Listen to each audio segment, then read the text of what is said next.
¿Y cómo se justifica? O sea, el ser humano, ¿por qué realiza el arte? Eh, yo creo que por una necesidad. Desde mi punto de vista, el No ser porque humano... tenga ninguna utilidad con la sociedad. No, eso es una pregunta muy fuerte en el sentido de cuál es la función del arte. Y la función del arte está centrada a las acciones sensibles, sensorias, sensibles, espirituales, espirituales en el sentido del grado alto de emoción, de sensibilidades. O sea, ¿para qué sirve el arte? O sea, el arte no tiene una función como puede tener la función de la ciencia o de la tecnología, que facilitan, digo, en el caso de la tecnología, que facilitan el trabajo del ser humano, en el caso de la ciencia, que reportan una serie de información. La acción del arte va ligada al hemisferio derecho del cerebro, a nuestra necesidad emocional, sensible, de sentir, de tener una visión particular del mundo. Esa es la acción del arte. O sea, nada más pensemos qué sucedería con un mundo si de un momento a otro hicieran huelga los artistas. Que no hubiera exposiciones, que no hubiera cine, que no hubiera danza, que no hubiera teatro, que no hubiera poesía, que no se permitieran leer libros. Hubiera menos presupuesto, ¿no? No, más severo todavía, que nos pusiéramos en huelga, que dijéramos, no vamos a hacer nada. Automáticamente el ser humano lo haría. El ser humano, al cerrar las posibilidades, el ser humano lo haría. El niño, cuando se es niño, el niño lo está haciendo permanentemente. No estoy diciendo que está haciendo arte, pero está haciendo manifestaciones sensibles permanentemente.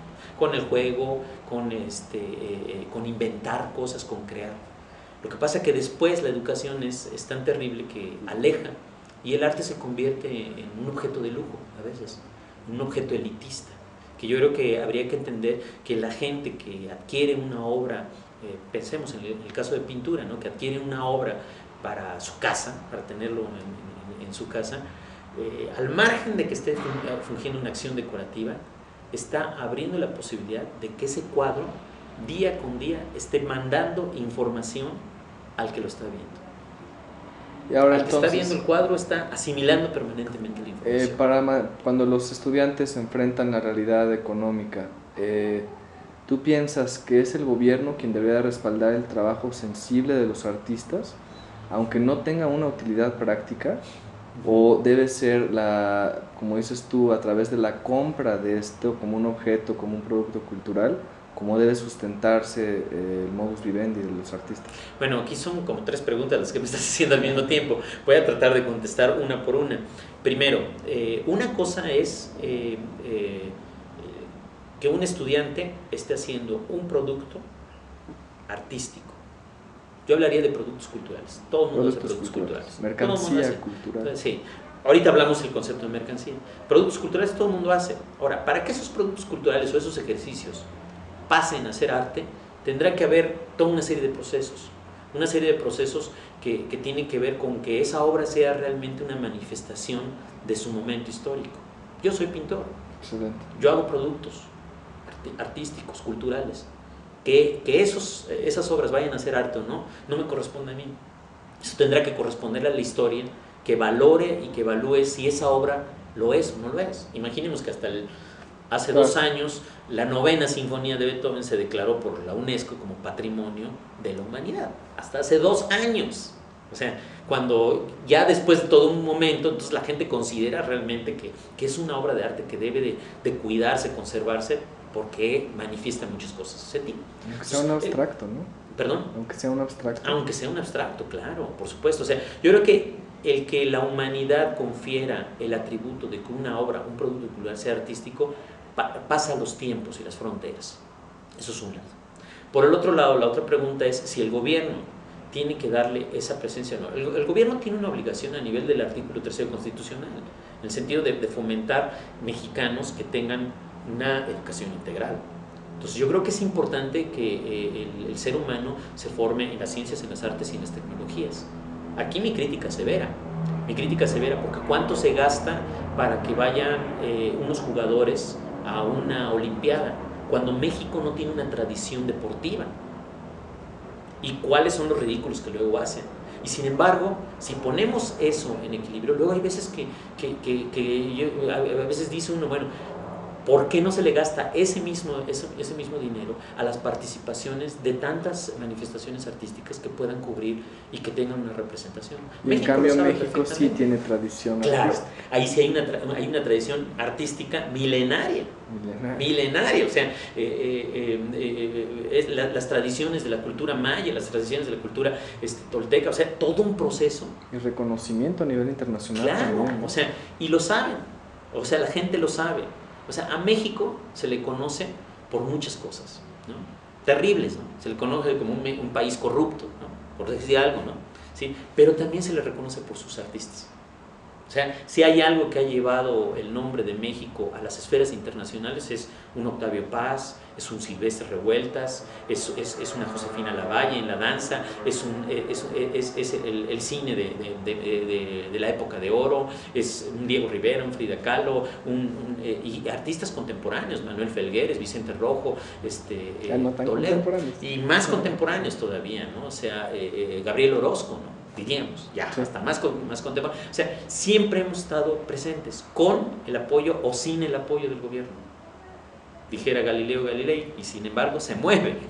O sea, sigue moviéndose esta circunstancia. Entonces, lo importante es, el gobierno tiene una obligación, la cubre a través del Consejo Nacional para la Cultura y las Artes, a través de esta escuela. Esta es la parte que está cubriendo en formar artistas. Pero ahora pasamos a la tercera parte, en sentido. Ahora, ¿qué le sucede al egresado? El egresado, cuando sale aquí, puede tener alternativas de apoyo todavía gubernamentales. ¿Cuáles son esas? Pues son las becas, ¿no? Las becas que da el FONCA, ¿no? En ese aspecto. Sí, esa es una de las alternativas. Pero en sentido estricto, las alternativas están ya en la sociedad. Y ahí es en donde él debe de saber insertarse. Si quiere por el trabajo de la investigación, si quiere el trabajo como artista, o sea, ya tiene un universo. Si quiere por el mercado, que es otro asunto. Porque el mercado tiene un ritmo a través de la legitimación galerística. Que eso ya tiene sus circuitos, ¿no? Si un galero lo quiere adoptar y lo quiere impulsar, bueno, pues eso ya es un proyecto ahí sí de mercancía, de arte como mercancía. Y ustedes se hacen una labor importante en inculcar cuáles son los grandes artistas de la historia. Nosotros en el plan de estudios sin duda hay una parte importante de historia y de teoría del arte y la cultura. O sea, precisamente no para solo eso, sino los filósofos del arte. Claro, exacto. Incluso desde los mediados de la carrera se empiezan a tocar, que esto es muy importante lo que acabas de mencionar, o sea, el arte contemporáneo, más bien la educación del arte en estos momentos, así como decimos que debe de tener las tecnologías y las técnicas tradicionales como elemento presente, yo diría debe de estar empalmado también del pensamiento contemporáneo. No podemos hablar de arte con leer solamente a Platón. Y digo así, Platón funcionó para un determinado momento, Kant funcionó para otro momento, como referencia, ¿no? Claro que sí funcionó, pero en estos momentos es obligación del estudiante y de nuestras escuelas estar al tanto con los pensadores contemporáneos que han tocado el arte. Me refiero a Baudrillard, a Deleuze, me refiero a Foucault, me refiero a Pierre Bourdieu, o sea, a una serie que yo creo que así como el siglo pasado generó una fuerza muy intensa en las artes visuales. Digo, desde 1917 con el Mingitorio de Duchamp se movieron los códigos, se movieron todos los códigos, se rompieron paradigmas y se generaron muchas cuestiones, ¿no? Eran ismos que surgían al año y a los 3 años ya surgía otro, etcétera, y muchas otras corrientes.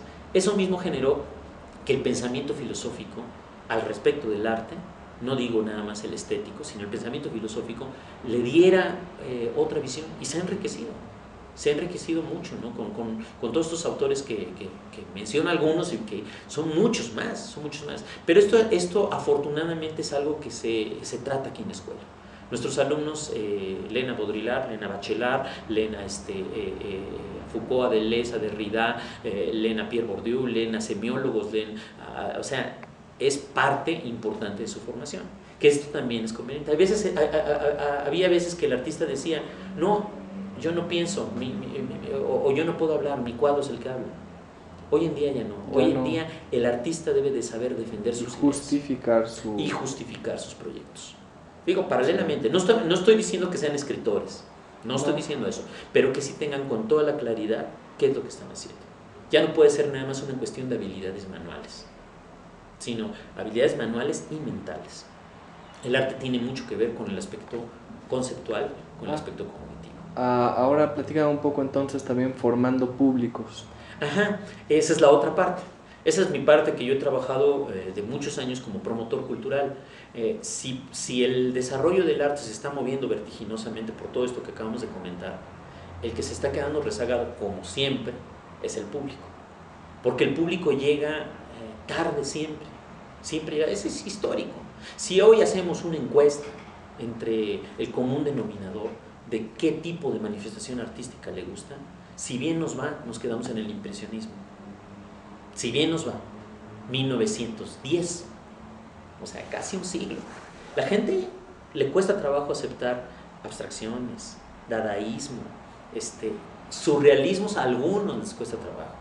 O sea, cubismo ni se diga, les cuesta trabajo todavía. Todavía un Picasso no lo comprende, no le sacan. Entonces yo creo mucho en los consumidores culturales. Si hablo de productores culturales, creo mucho en los consumidores culturales. Entonces es una labor de enseñar a consumir. Así, consumir, a sacarle el provecho a una obra, cualquier obra. A una obra abstracta se le puede sacar mucho provecho y entender cómo es el desarrollo. Entonces, formar público significa no nada más hacer una acción sensible del arte y la cultura, sino saber los caminos que están persiguiendo el artista.